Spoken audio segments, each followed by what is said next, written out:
Ambassador Crystal of the Veloran Collective had seen many strange things in his 300 years of diplomatic service. He had watched the crystalline beings of Sector 7 communicate through light patterns. He had witnessed the gas giants of the Nebula Rim form treaties through chemical exchanges, but nothing had prepared him for the humans. The emergency session of the Galactic Federation had been called because of a single report, a field observation from a junior xenobiologist named Trill who had been stationed on Earth for the standard 3-year cultural exchange program. Trill was a Macari, a small insectoid species known for their careful attention to detail and their complete inability to lie. When Trill said something was true, it was true. And what Trill had reported had caused 17 senior council members to request immediate medical attention for shock. "I must read this again," said High Counselor Vethra, her 4 eyes blinking as she processed the words on her data pad. The human child was playing with a creature called a wolf. "Yes, High Counselor," Trill confirmed, her mandibles clicking nervously. "The wolf is a terrestrial apex predator. It has 42 teeth designed for tearing flesh. Its bite force measures approximately 400 pounds per square inch. It hunts in coordinated packs and can bring down prey animals many times its own size." And the human child was wrestling with it. "Yes, High Counselor." The child appeared to be approximately 7 Earth years old. She was pulling on the wolf's ears and riding on its back. The wolf was making sounds that my translator initially classified as threat displays, but upon further analysis, I believe they were expressions of enjoyment. The council chamber erupted into chaos. Delegates from 47 different species began speaking at once. Some demanded that Earth be quarantined immediately. Others called for military intervention to rescue the humans from these dangerous beasts. A representative from the peaceful collective of herbivore worlds fainted and had to be carried out by medical drones. Ambassador Crystal raised one of his 6 hands to request silence. "Perhaps," he said in his slow, careful way, "we should invite a human representative to explain. Surely there is some cultural context we are missing." This was how Sarah Chen found herself standing before the most powerful governing body in the known galaxy, trying to explain why her species had spent 15,000 years turning wolves into golden retrievers. Sarah was a xenolinguist assigned to Federation headquarters as part of humanity's new membership in the galactic community. She was 34 years old, had brown hair that never quite stayed where she put it, and was currently wondering if she should have pretended to be sick today. "So," she began, looking out at the sea of alien faces, "I understand you have some questions about our relationship with dogs." "Dogs," High Counselor Vethra leaned forward. "Is that a different creature than the wolf?" "Well, yes and no. Dogs are descended from wolves. We changed them over many generations through selective breeding." "You bred apex predators," the voice came from somewhere in the chamber. "For what purpose? Biological warfare?" "What? No, for companionship, for fun, because they're good boys and girls." The translator struggled with that last part. Several delegates received the phrase as "they possess moral quality and determined gender," which only confused things further. Sarah took a deep breath. "Okay, let me start from the beginning. About 15,000 years ago, some wolves started hanging around human camps. We think they were attracted to our garbage at first. The wolves that were less aggressive, more friendly, got more food from us. Eventually, some of them started living with us, helping us hunt, protecting our children, and we started caring about them, loving them." "You formed a bond with apex predators because they ate your trash?" Ambassador Crystal asked. "When you put it that way, it sounds bad, but yes, basically. And it worked out great for both of us. Dogs helped us hunt, guarded our homes, kept us warm at night, and in return we gave them food, shelter, and belly rubs." "Belly rubs?"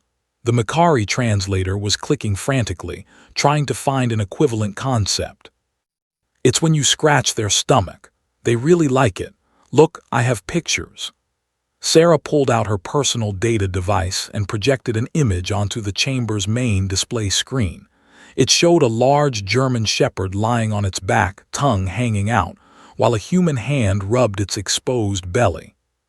Half the council chamber screamed. "Its organs are exposed," someone shouted. "The human is about to disembowel it." "No, no, no," Sarah waved her hands frantically. "He's happy. That's a happy dog. Dogs roll over to show they trust you. Showing their belly is a sign of submission and affection. The apex predator submits to you." Vethra's voice had gone very quiet. "The creature with 42 flesh-tearing teeth shows you its vulnerable belly because it trusts you." "Yes, that's exactly right. Dogs love their humans and we love them back. They're our best friends." A small delegate from the front row stood up. Sarah recognized him as Pipik, the representative from the Fenari, small, prey-like creatures that looked like large rabbits with 6 legs and scales. They were known throughout the galaxy as the most nervous species in existence. "I have a question," Pipik said, his voice trembling. "You say you do this for fun. You bond with predators for fun. But why? What possible evolutionary advantage could this provide? Why would a prey species—" "We're not a prey species," Sarah interrupted gently. "We're pursuit predators. Humans are apex predators too." The silence that followed was so complete that Sarah could hear the humming of the station's life support systems. "I'm sorry," Vethra said finally. "Did you say that humans are apex predators?" "Well, yes. We're omnivores technically, but humans have been apex predators for most of our evolutionary history. We hunt other animals. We eat meat. Back on Earth, human hunting groups wiped out most of the megafauna on several continents." "You hunt?" Ambassador Crixtal looked like he was having trouble processing this. "But you're so small and soft. You have no claws, no fangs, no armor." "We have tools, and we have endurance. Humans are persistence predators. We would chase prey animals for hours, sometimes days, until they collapsed from exhaustion.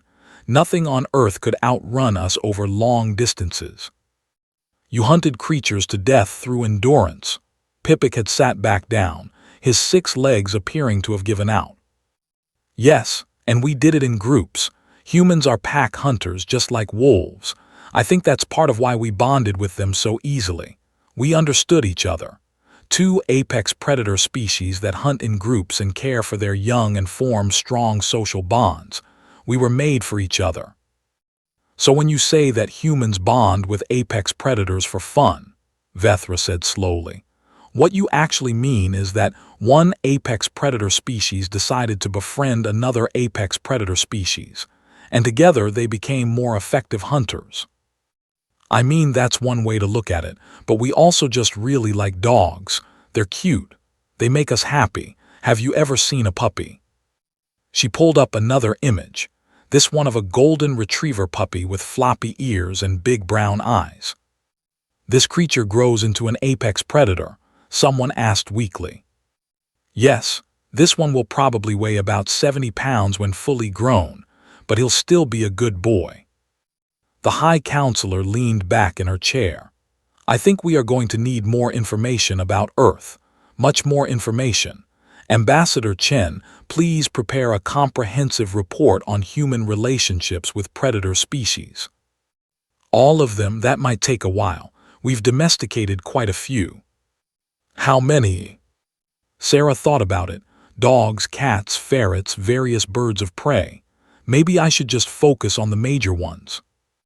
As Sarah walked out of the council chamber, she overheard 2 delegates talking in hushed tones. "Did she say cats?" one asked.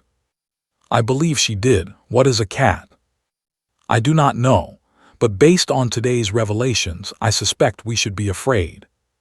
Sarah smiled to herself. Wait until they learned about house cats, tiny murder machines that humans had invited into their homes and allowed to sleep on their faces. The Federation really wasn't ready for that conversation. The next morning, Sarah arrived at the council chamber with a data pad full of information. The chamber was more crowded than yesterday. Word had spread about the human and her revelations, and representatives from species that didn't usually bother attending had shown up to witness the spectacle.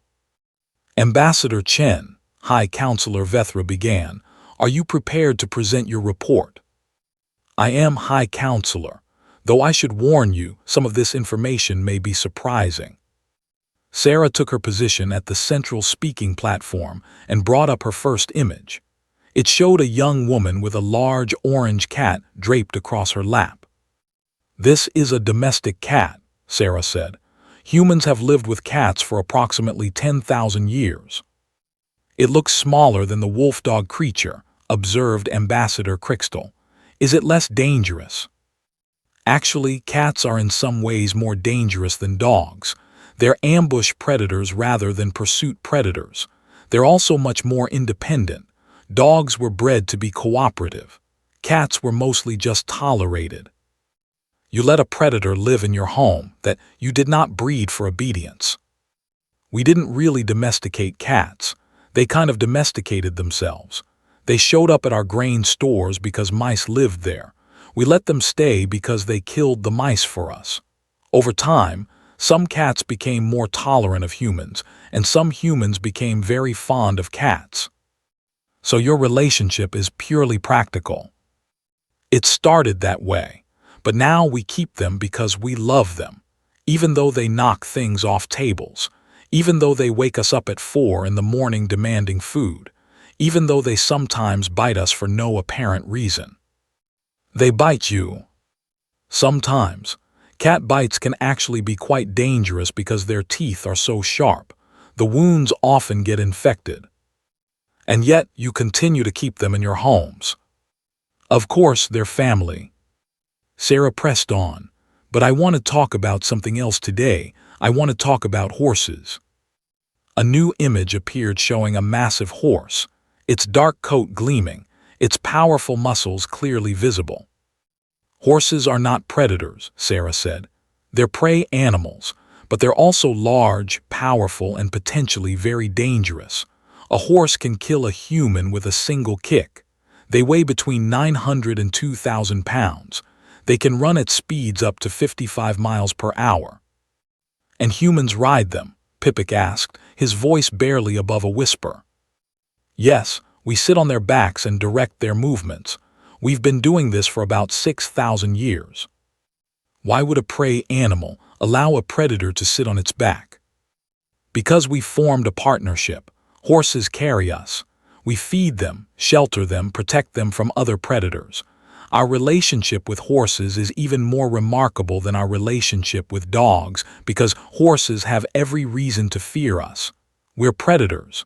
Their instincts should tell them to run from us. But they don't run. Not the ones we've bonded with. They trust us. They let us put pieces of metal in their mouths so we can steer them. They let us put heavy loads on their backs. They let us take them into battle, and they go where we tell them to go." Sarah changed the image again, showing a historical painting of cavalry charging across a battlefield. For most of human history, horses were our main source of transportation, our main source of power for farming, and a crucial element of our military forces. The partnership between humans and horses shaped our civilization. "You use prey animals as weapons of war." Vethra sounded genuinely disturbed. "We used them as partners in war. Horses didn't fight for us because we forced them. They fought for us because they trusted their riders, because, in their own way, they were loyal." She paused, but I haven't gotten to the really strange part yet. "There's a stranger part." "Yes, I want to talk about the animals we bond with that we absolutely should not bond with, the ones that serve no practical purpose, the ones that could easily kill us." A new image appeared showing a woman standing next to a massive great white shark, separated only by the thin bars of an underwater cage. This is a great white shark. It's one of the most effective predators Earth has ever produced. It has 300 teeth. It can smell blood from 3 miles away. It can bite with a force of 4,000 pounds per square inch. And humans swim with them. Some humans do, yes. They find it thrilling. They say it helps them feel connected to nature. That is not a connection to nature. That is suicidal behavior. Maybe, but here's the interesting thing. Sharks almost never attack humans. When we study their behavior, we find that they're intelligent, curious creatures. When they approach human divers, they're usually just investigating something new. And humans discovered this by swimming with the sharks. That's how we discover everything. We go look, we get close, we try to understand. Sarah pulled up one final image showing an old man with a dog on one side and a cat on the other. Humans share our homes with predators because we're lonely. The universe is vast and cold. Finding another creature that will look at you with love, that will trust you with its life, that will be happy simply because you're there, that's precious. That's worth the risk. This is your nature, Vethra asked, to bond despite danger. I think it's the nature of all intelligent species, isn't it? To seek connection, to want to be understood. We're just more aggressive about it than most. Ambassador Crixtal spoke up. I believe the Federation has much to learn from humanity, not about technology or science, about relationships, about the strange ability to bond with creatures that should be our enemies. You want us to teach you how to pet dogs? Sarah asked. I want you to teach us how to be brave enough to try, Crixtal replied. Sarah considered this. High Counselor, with your permission, I'd like to request that we bring a few Earth animals to Station Prime. Nothing dangerous. Maybe a dog, a cat, and a few small prey animals, just so the delegates can see for themselves. Vethra's 4 eyes blinked. That is an unusual request. I know, but seeing is different from being told, and the animals I bring will be friendly. After a long pause, Vethra said, Very well. You may bring a small selection of Earth animals to Station Prime, on the condition that you personally guarantee their behavior. I guarantee that they'll be exactly what they are, creatures capable of forming bonds across species lines. Sarah pulled out her communication device as she left. She needed a very specific type of dog for this mission, one that was calm, friendly, and patient. She needed the goodest boy in the galaxy, and she knew exactly where to find him. 3 weeks later, the transport ship from Earth docked at Station Prime, carrying the most unusual diplomatic cargo in Federation history. Sarah was waiting at the arrival bay, along with a small crowd of curious alien delegates. The cargo door opened, and a familiar bark echoed through the bay. Max, Sarah dropped to her knees as 70 pounds of golden retriever bounded toward her, tail wagging so hard his entire back half was wiggling. Max slammed into her with enough force to knock her backward, then proceeded to cover her face in enthusiastic licks. Behind her, several delegates screamed. It's attacking her, someone shouted. No, Sarah managed between licks. He's just happy to see me. This is normal dog greeting behavior. Max, sit. Max sat, though his tail was still wagging. His tongue hung out and he looked at Sarah with absolute adoration. This is Max, Sarah said, standing up. He's a golden retriever. He's 5 years old and he's very friendly. You are speaking to it as if it were a small child, observed Ambassador Crixtal, who had positioned himself behind a structural support beam. Dogs respond well to high-pitched, enthusiastic voices. Sarah scratched behind Max's ears and his eyes half closed in pleasure. See, happy dog. Its eyes are closing. Is it going to sleep? No, he's just enjoying the ear scratches. Come here, I'll show you. Crixtal did not move from behind his beam. I will observe from this distance, thank you. A second handler emerged carrying a pet carrier. Inside was an orange tabby cat with a supremely unconcerned expression. This is Machi, Sarah said. She's a bit less enthusiastic about meeting new people. The handler set the carrier down and opened the door. Machi emerged, looked around with regal disdain, and immediately began grooming her paw. "Why is it not greeting you?" someone asked. "Because she's a cat. Cats don't do enthusiastic greetings." Sarah held out her hand. Machi glanced at her, then padded over to rub her face against Sarah's fingers. "She's marking me with her scent glands. It's how cats claim ownership. Essentially, she's telling everyone that I belong to her. The predator is claiming ownership of you. That's the cat-human relationship in a nutshell, yes." A third handler emerged carrying a small cage. Inside was a rabbit. "And this is Bun Bun," Sarah said. "She's a prey animal, but she's been raised around dogs and cats. She's here to show you that humans bond with all kinds of animals." Pipik, the Fenari representative, had pushed his way to the front. His body was trembling, but his eyes were fixed on the rabbit. "It looks like me," he said quietly. "A little bit, yes. Rabbits are prey animals on Earth. They get eaten by pretty much everything. But humans started keeping them as pets about 2,000 years ago. And they are not eaten. Not pet rabbits, no. Pet rabbits are family." Pipik took a hesitant step forward. "May I see it closer?" Sarah opened the cage and carefully lifted Bun Bun out. The rabbit's nose was working overtime, taking in all the strange new smells, but she seemed calm. "You can pet her if you want, just be gentle." Pipik extended one trembling appendage. It touched Bun Bun's soft fur, and his entire body seemed to freeze. "She's warm," he said, his voice full of wonder, "and soft. She likes having her ears stroked, see." Sarah demonstrated, running her fingers along the length of Bun Bun's ears. The rabbit's eyes half closed. "She trusts you," Pipik observed, "even though you could hurt her. She knows I would never hurt her. That's what a bond means." A voice boomed from the crowd. "I want to try the dog." Everyone turned to see a large delegate from the Throck species, a reptilian race known for their warrior culture, pushing through. "I am not afraid of Earth predators." Max's tail began wagging again. Sarah smiled. "Dogs can sense friendly intentions. Hold out your hand, let him sniff you." The Throck extended a scaled hand. Max sniffed it thoroughly, then gave it an experimental lick. The Throck stared at his hand in shock. "It licked me." "That's a friendly greeting. He likes you." "I have been greeted by many warriors.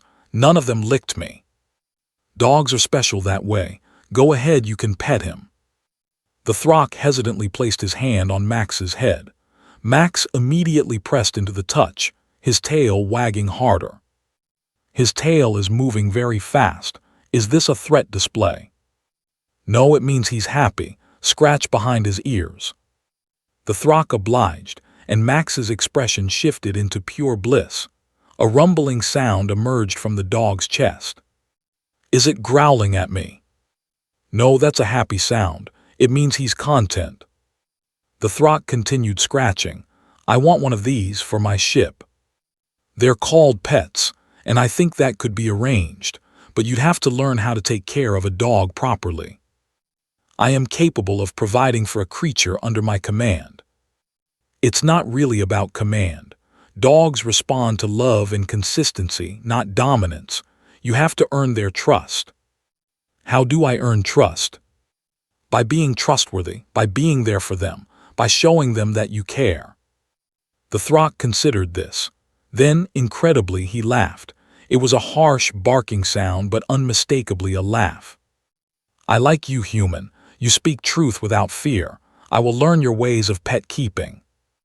Over the next several hours, more delegates approached the Earth animals. Some were hesitant, approaching the cat or rabbit. Others wanted to see how friendly the golden retriever really was. By the end of the day, something had shifted. The fear was still there, but mixed with curiosity, wonder, and the first tentative stirrings of affection. Sarah watched as a group of Fenari delegates sat in a circle around Bun Bun while Max lay nearby, allowing several aliens to use him as a pillow. "This is how it starts," she thought. "This is how different species learn to trust each other. one pet at a time. 6 months after Max, Machi, and Bun Bun arrived on Station Prime, the Galactic Federation was a different place. It started small. A few delegates requested permission to bring companion animals from their home worlds. Then more. Within weeks, the station's regulations had been rewritten to accommodate a growing population of interspecies pets. The Throck warrior, whose name Sarah had learned was Krathkin, had returned home to collect a suitable companion creature. He came back with something that looked like a cross between a lizard and a panther, a predator from his home world that had been domesticated by the Throck centuries ago. "We did not consider them companions," Krathkin admitted when Sarah asked why they hadn't mentioned this before. "They were tools, weapons. It did not occur to us that they might be more." And now, Krathkin looked at his creature, currently stretched out in artificial sunlight, purring like a cat. "Now I see what I was missing. She is not my tool. She is my friend. I call her Shadow." Even more surprising was Pipik. The nervous Fenari had become Bun Bun's unofficial caretaker. He had learned everything about rabbit care and spent hours each day with her. "I never understood," he told Sarah, "why prey species on your world would bond with predators. We Fenari are always afraid. Fear is our constant companion. We never stop running, never stop hiding." And now, Pipik looked at Bun Bun munching lettuce in his lap. "Now I think I understand. This creature is prey like me. Everything wants to eat her, and yet she is calm. She is at peace, because she trusts." "She trusts you." "Yes, and somehow that trust changes something inside me. When I am with her, I am less afraid. Not because the dangers have gone away, but because I am not facing them alone." "That's exactly it," Sarah said. "That's what companions do for us. They don't make the universe less dangerous. They just make us feel less alone." The changes weren't limited to individuals. The entire Federation culture was shifting. Ambassadors who had communicated only through formal channels began meeting informally in the newly created companion animal gardens. Negotiations that had been stalled for years began moving forward as diplomats bonded over their shared love of animals. A trade dispute between two species was resolved over a shared afternoon watching puppies play. A centuries-old grudge was set aside when two ambassadors discovered they had adopted the same breed of companion creature. High Counselor Vethra summoned Sarah to her office. "I must admit," Vethra said, "when you proposed bringing Earth animals here, I did not anticipate this. This being a fundamental shift in how the Federation operates. We have governed through formal protocols for millennia. Now I find my most productive conversations happening while watching creatures chase small objects across the floor." "Is that a complaint?" "No, it is an expression of gratitude. Whatever quality allows humans to form these bonds so easily, it appears to be contagious." "We call it love," Sarah said, "and it is contagious. That's kind of the point." Vethra reached into a drawer and pulled out a small cage. Inside was a creature that looked like a bright blue hamster with 6 legs. "This is a Velikan sunpuff," Vethra said. "They are native to my home world. Traditionally, they are considered pests. We would chase them away. When I was young, I never imagined caring for one. And now I find myself feeding it, talking to it, worrying about it when I must be away." She looked at the sunpuff with an expression Sarah had never seen on her face before. "I believe I may be experiencing what you call love." "That's wonderful, High Counselor." "It is terrifying," Vethra corrected, "but also wonderful, yes. Thank you, Ambassador Chen, for showing us what we were missing." "You weren't missing anything. The capacity was always there. You just needed someone to show you that it was okay to use it." 5 years after humanity's first contact with the Galactic Federation, Sarah Chen stood on a stage before the largest gathering of species in recorded history. The Great Convergence Hall had been expanded 3 times to accommodate the crowd. Behind her, images cycled through. Dogs and cats and horses paired with creatures from 100 different worlds. Throck hunters lying peacefully beside Velikan sunpuffs. Fenari delegates cradling Earth rabbits. When I first came to this station, Sarah began, I was asked to explain why humans bond with apex predators for fun. I tried my best to answer, but I don't think I really understood it myself. The chamber was silent, thousands of eyes and sensory organs fixed on her. Humans have been bonding with dangerous creatures for as long as we've existed. We saw wolves circling our camps in the darkness, and instead of driving them away, we invited them closer. We saw wild horses that could trample us, and we climbed on their backs. We saw cats with teeth and claws designed to kill, and we let them sleep in our beds. She paused. For a long time, I thought this was just a quirk of human nature, something strange that made us uniquely reckless. But I've learned something in my years among you. The images shifted, showing scenes from across the Federation. Species that had once been enemies now working together. Delegates who had never spoken sharing meals in pet-friendly cafeterias. Children of different species playing together while their companion animals chased each other nearby. The ability to bond with creatures that could hurt us isn't unique to humans. Every species in this chamber has it. What was unique was that we did it first. We showed you that it was possible. And once you saw that it was possible, you discovered that you wanted it too. Ambassador Crystal stood up. He was older now, his scales showing gray patches. On his shoulder sat a small creature, a descendant of Max, part of a breeding program established to provide Earth dogs to species throughout the Federation. Ambassador Chen, Crystal said, I have a question. You have explained how humans bond with predators. You have explained why, but you have never explained what it feels like. What is it like truly to love a creature that could kill you? Sarah considered the question. May I tell you a story? Please. When I was 7 years old, my family had a dog named Buddy, a German Shepherd mix, almost as tall as I was. He had teeth that could crush bone and jaws strong enough to drag down prey animals. She smiled at the memory. One night there was a terrible storm. Thunder, lightning, wind that shook the walls. I was terrified. I couldn't stop shaking. My parents had to deal with a leak in the roof, so they left me alone. And while they were gone, Buddy came into my room. The chamber was quiet. He jumped up onto my bed, which he wasn't supposed to do, and curled up next to me. He put his big head on my chest and looked at me with those dark eyes. And I remember thinking that this creature could tear me apart if he wanted to. I was so small, and he was so big. Were you not afraid? No, I wasn't afraid at all, because I knew with absolute certainty that Buddy would never hurt me, that he had put himself between me and the storm because he loved me, that he would protect me from anything.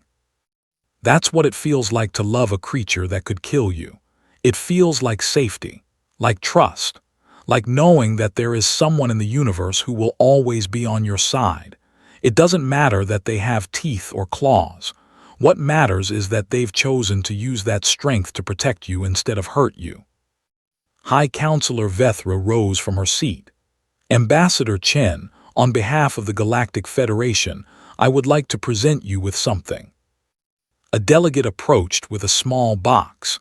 Inside was a medal composed of materials from every member world of the Federation, woven together in a pattern that represented all of them. This is the Order of the Bond, Vethra explained. It recognizes individuals who have contributed to strengthening the connections between species. I'm honored, Sarah said, but I don't think I deserve this. I didn't do anything except bring a dog to a space station. You did much more than that. You showed us something about ourselves that we had forgotten, that beneath all our differences, we share a common desire to connect, to love and be loved, to not be alone in the vastness of space. Vethra gestured at the assembled delegates, at the companion animals beside them. This is your legacy, Ambassador Chen. Not peace through fear, but peace through love. Not cooperation because we have no choice, but cooperation because we genuinely care about one another. This is what humans have given us. The chamber erupted into applause, or what passed for applause among the various species. Some clapped, some chittered, some flashed lights or released chemicals. It was chaotic and beautiful. Sarah stood there holding her medal. She thought about Max, who had passed away 2 years ago, peacefully, surrounded by the humans and aliens who had loved him. She thought about Buddy, who had died when she was 15. This is what we are, she thought. This is what we've always been, creatures who reach out, who bond, who love things that could hurt us and somehow, miraculously, are loved in return. And now we've shared that gift with the galaxy. Later that night, Sarah returned to her quarters. As she opened her door, a familiar shape bounded toward her. It was a puppy, a golden retriever, 8 weeks old, with floppy ears and enormous paws. He had been a gift from the Federation, part of a breeding program to continue Max's legacy. She had named him Hope. "You know what?" she told him, carrying him to the couch. "You've got a lot to live up to. Your great-great-great-grandfather changed the galaxy." Hope's response was to yawn hugely and nestle into her chest. "But no pressure. You just have to be a good boy. That's all any of you have ever had to do. Just be good boys and girls, and somehow that's enough. Somehow that changes everything." Outside the window, the stars stretched out toward infinity. Somewhere out there, on 1,000 different worlds, creatures were forming bonds with other creatures, learning to trust, learning to love. Humanity had learned it from wolves. The Federation had learned it from humanity. And now the lesson was spreading. The universe would never be the same. And that, Sarah thought as Hope's breathing slowed into sleep, was probably the best thing humans had ever accomplished. Not their technology or their science. Just their willingness to look at something with teeth and claws and say, "I think we could be friends." That was